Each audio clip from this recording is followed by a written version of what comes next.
A paz do Senhor, meus irmãos. Seja bem-vindo a mais uma aula da nossa querida Escola Bíblica Dominical. E hoje dando sequência aos estudos do quarto trimestre de 2020, aqui na classe dos jovens. Neste trimestre estamos estudando o tema Os Bons e os Maus Exemplos, aprendendo com homens e mulheres da Bíblia. E hoje vamos estar estudando a lição de número 7, que tem como tema Jezabel, fazendo a diferença para o mal. O texto bíblico se encontra em 2 Reis, capítulo de número 9, versículo de número 22, que diz assim: E sucedeu que, vendo Jorão a Jeú, disse: A paz, Jeú. E disse ele: Que paz? Enquanto as prostituições da tua mãe Jezabel e as suas feitiçarias são tantas. Jorão era filho de Acabe com Jezabel. E após a morte de Acabe, reinava em Israel. E a sua mãe Jezabel, da mesma forma como fazia com seu pai Acabe, tinha grande influência no reino. A pergunta com relação à paz era um procedimento padrão nas negociações de antigamente, né? A resposta de Jeú, queridos, aqui indica que ele se recusou a negociar com Jorão. O rei Jorão, neste momento aqui, ele estava muito enfraquecido pela batalha com os sírios. Eles tinham acabado de sair dessa batalha. Saiu e enfrentou o seu provável oponente, Jeú. Jorão sabia que havia algo de errado naquela conversação. Ele deve ter temido um ataque militar na parte do seu impetuoso capitão.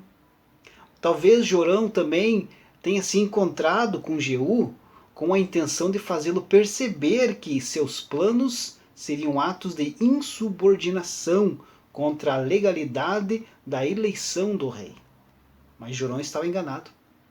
A resposta de Jeú a Jorão apontou o quê? Apontou as prostituições de Jezabel, mãe de Jorão. O adultério espiritual dessa mulher, que é o tema da lição de hoje, produziu abomináveis práticas demoníacas no reino e selou a sua destruição. Como Deus havia ameaçado, tais atividades certamente causariam a ruína da nação, se continuasse com essas atividades que Jezabel estava colocando em Israel. Jeú justificou os seus atos como um julgamento pelos pecados de Jezabel. Era o começo do extermínio da casa de Acabe, que tinha sido profetizado pelo profeta Elias. A síntese aqui da nossa lição, queridos, diz assim: Jezabel, na história sagrada, é um ícone da maldade, do desvio do culto a Deus e da perseguição aos que temem ao Senhor. Desde o triste dia em que Caim se levantou contra o seu irmão e o matou, a perseguição tem se espalhado sobre a terra. Do ponto de vista espiritual, os ataques são ainda anteriores aos eventos do Jardim do Éden, não é verdade? Remontando assim o tempo em que o orgulho de Satanás o fez desejar ser igual a Deus. E nos dias de hoje, a batalha histórica entre o bem e o mal continua de maneira incessante e a injustiça se acumula, muitas vezes até chocando qualquer observador da perseguição ao cristianismo. A perseguição tem acompanhado a história da igreja, mas ela vem e vai com um movimento como se fosse um movimento das ondas do mar. Os períodos de tolerância foram conseguidos a duras penas, seguidos inevitavelmente por novos ataques, tanto por forças de fora da igreja, ou tragicamente de dentro da própria igreja. Nós, que fazemos parte do Ocidente, no início do terceiro milênio, temos desfrutado de um longo período de liberdade religiosa, não é verdade? Só que a história, no entanto, nos ensina que não há garantia de que essa liberdade continue. O desafio da igreja, o desafio para a igreja ocidental no século XXI, então, será não apenas continuar acordada para fortalecer a igreja ao redor do mundo, enquanto esta enfrenta novas ondas de perseguição, mas sim também ficar atenta ao que está acontecendo em seu próprio quintal, dentro das nossas igrejas. Isso será uma tarefa, queridos, de valor inestimável. Os cristãos ocidentais não podem mais esperar desfrutar impunemente os privilégios da liberdade como no passado. Nos anos vindouros, nos anos que vão vir, a liberdade religiosa, queridos, será sem dúvida um desafio para todos nós. Então, fique pensando nisso, se atente nisso. Porque aqui nós vamos ver na lição de hoje que Jezabel perseguiu os fiéis a Deus, perseguiu os profetas. Jezabel fazia parte do reino de Israel, de dentro de Israel, as perseguições. Não vinha de fora de Israel, de dentro de Israel. Então, as perseguições dos nossos dias começam já dentro das nossas igrejas, né? A nossa lição de hoje, a introdução, diz assim: o reino do norte, Israel, se destacou por ter sido governado por reis ímpios. Dentre esses reis, destaca-se o rei Acabe. Seu governo, apesar de militarmente vitorioso, é marcado por uma grande idolatria, movido por Jezabel, a mulher fenícia que se tornou sua esposa. A maldade desse casal é tão impressionante que os livros dos reis dedicam pelo menos 8 capítulos para contar a sua história. Nesta lição veremos como é possível fazer a diferença para o mal e atrair para si a ira de Deus. Então Jezabel trouxe a idolatria coletiva no reino do norte, quando se casou com o rei Acabe. A história desse casal é impressionante, pois a maldade que eles praticavam até então não havia sido tão intensa no reino de Israel. Jezabel trouxe a banalização para dentro do reino do norte e se manteve fiel à sua fé, mesmo vendo milagres acontecendo pelo ministério de Elias. Por pior que essa mulher tenha sido, ela agiu de forma coerente com a sua fé, que ela acreditava no seu Deus, que era o Deus de Baal. E isso até nos impressiona, porque ela se manteve convicta naquilo em que ela acreditava. Enquanto que hoje tem muitas e muitas pessoas que passam por alguma perseguição, passam por alguma dificuldade e já desistem de seguir a Deus, infelizmente. O ponto 1 da nossa lição: uma mulher com fé para o mal. Jezabel tinha origem fenícia, um povo que havia se dedicado à construção de embarcações e ao comércio. O trabalho deles com a púrpura lhes rendeu recursos e fama. E há quem considere os fenícios como cananeus, devido não apenas à proximidade geográfica desses povos, mas também por causa de uma invasão dos amorreus na Fenícia e na Palestina, 2000 anos antes de Cristo. Eram pessoas que elegeram Baal como seu Deus e fizeram do culto a ele a sua manifestação de fé. Então Jezabel era uma princesa dos Sidônios, que se casou com o rei Acabe, como nós já falamos aqui. Esse casamento ocorreu como um tipo de compensação pela hostilidade de Damasco contra Israel, num acordo promovido por Onri, que era pai de Acabe, para reafirmar uma aliança entre Tiro e Israel. Então, Jezabel, queridos, era filha de um rei chamado de Etibaal. Segundo o historiador Flávio Joséfo, Etibaal tomou o trono assassinando o seu antecessor, e era um sacerdote de Astarte, a deusa fenícia da fertilidade. Também era conhecida sob os nomes de Azerate ou Astarote. Registros históricos também mencionam esse Etibaal como o rei de Tiro e Sidom, que formavam a nação dos fenícios na região que hoje é o Líbano. O fato de Etibaal ser sacerdote de Baal e Astarte pode ter influenciado no zelo religioso da sua filha Jezabel. Muitos nomes fenícios terminam com Bel ou Baal, referência ao deus Baal, como os heróis cartagineses Aníbal, que significa dádiva de Baal, e também Asdrúbal, que significa auxílio de Baal, ou Baal é meu ajudador. Na verdade, Jezabel se assemelha muito com a Isabel, que é a forma reduzida de Elizabeth, que significa dedicada a Deus, ou segundo alguns, Deus é meu juramento. Portanto, assim, é bem provável que Jezabel seja dedicada a Baal, ou prometida a Baal, o que assim explicaria o seu zelo, né? Mas a tradução mais coerente com relação ao seu nome é Yesbaal. Baal é exaltado. Por isso essa ligação tão forte, né, de Jezabel com Baal. Portanto, Jezabel foi uma devota de Baal Melcarte, o deus cultuado na Fenícia. E quando ela casou-se com Acabe, ela fez ali um tratado para que ela pudesse continuar adorando o seu Deus nativo também em Samaria, que era o seu novo lar.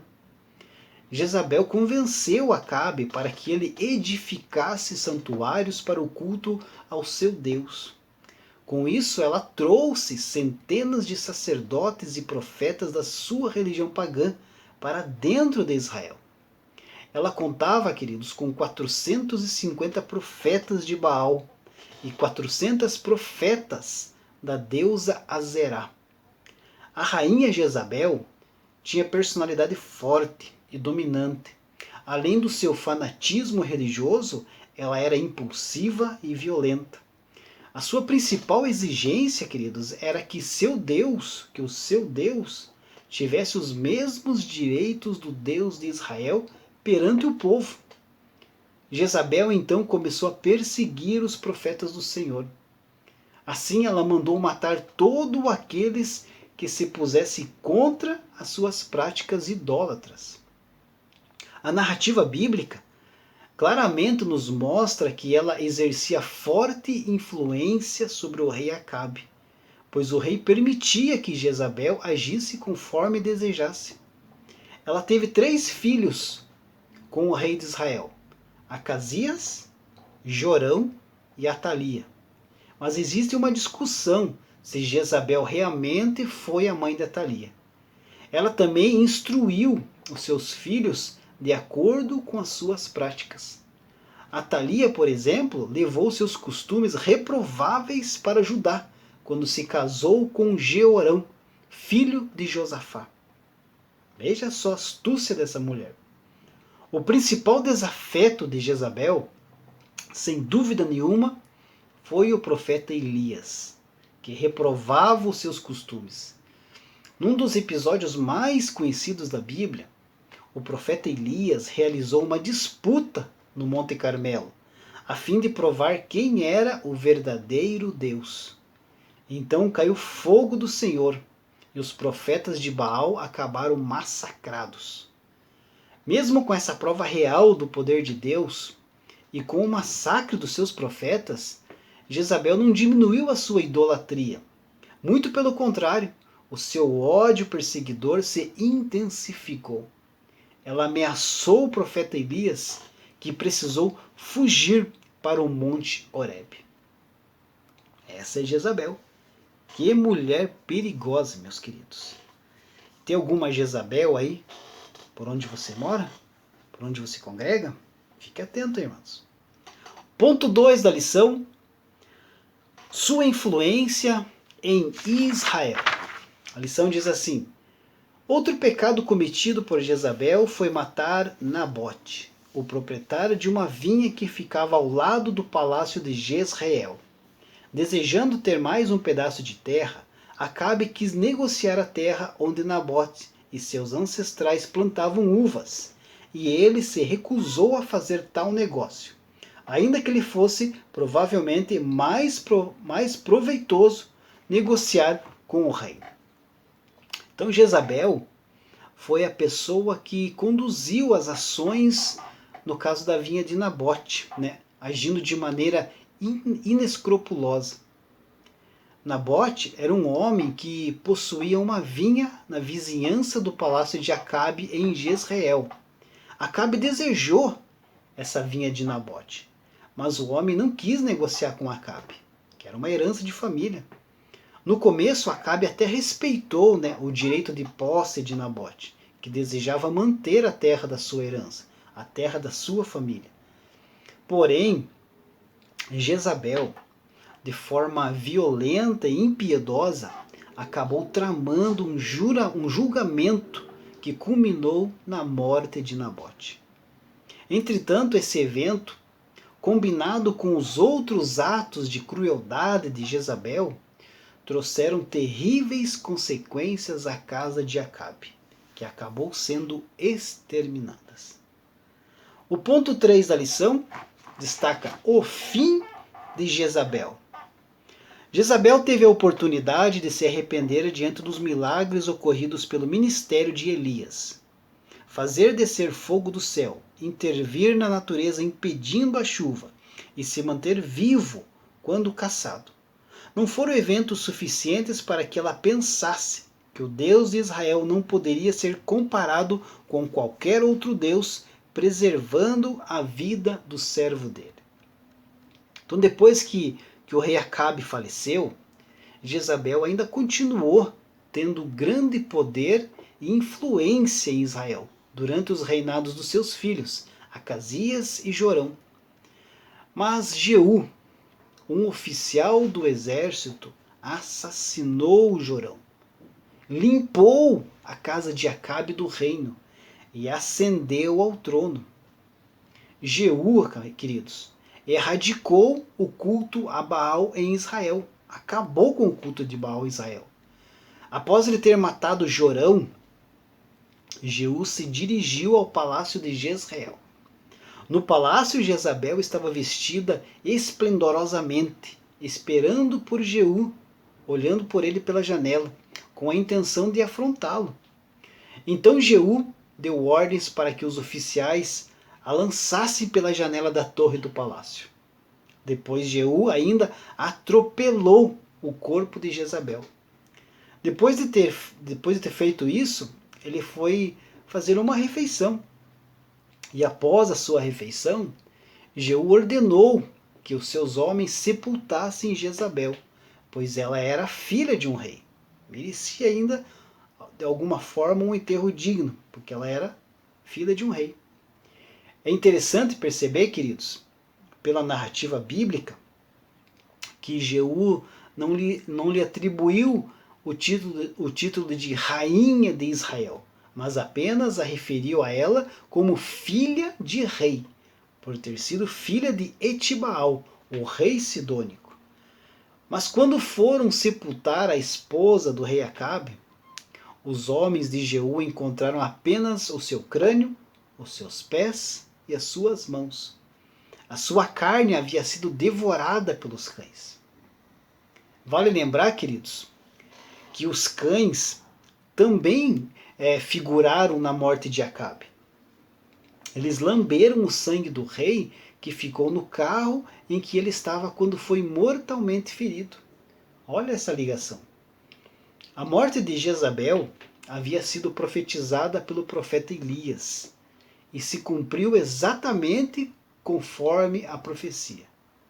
E também acerca de Jezabel falou o Senhor dizendo: os cães comerão a Jezabel junto ao antemuro de Jezreel. Essa era a profecia. Então voltaram e contaram isso a Jeú, que disse: cumpriu-se a palavra do Senhor anunciada por meio do seu servo Elias, o tesbita. No terreno de Jezreel, cães devoraram a carne de Jezabel. E esse foi o fim de Jezabel. Essa mulher que trouxe tantos prejuízos para Israel com a sua influência maligna e que, infelizmente, o seu espírito anda vagando aí por muitas igrejas da nossa época, trazendo muitas discórdias, desuniões, desafetos, muito prejuízo para a igreja nos dias de hoje. A conclusão da nossa lição diz assim: Jezabel serviu a um falso Deus, influenciando Acabe para que o culto a Baal fosse o culto de Israel, e não trocou o seu Deus, mesmo vendo o Deus de Israel intervindo na natureza e operando milagres. Por causa de sua impiedade, foi julgada pelo Senhor e entrou para a história bíblica como um exemplo a não ser seguido. Que isso nos sirva de lição. Servimos a um Deus vivo e não podemos substituir o eterno por algo que não tem valor algum, nem ser influenciados por aqueles que não têm compromisso com Deus. Deus abençoe a sua vida e até a próxima aula, se Deus assim permitir.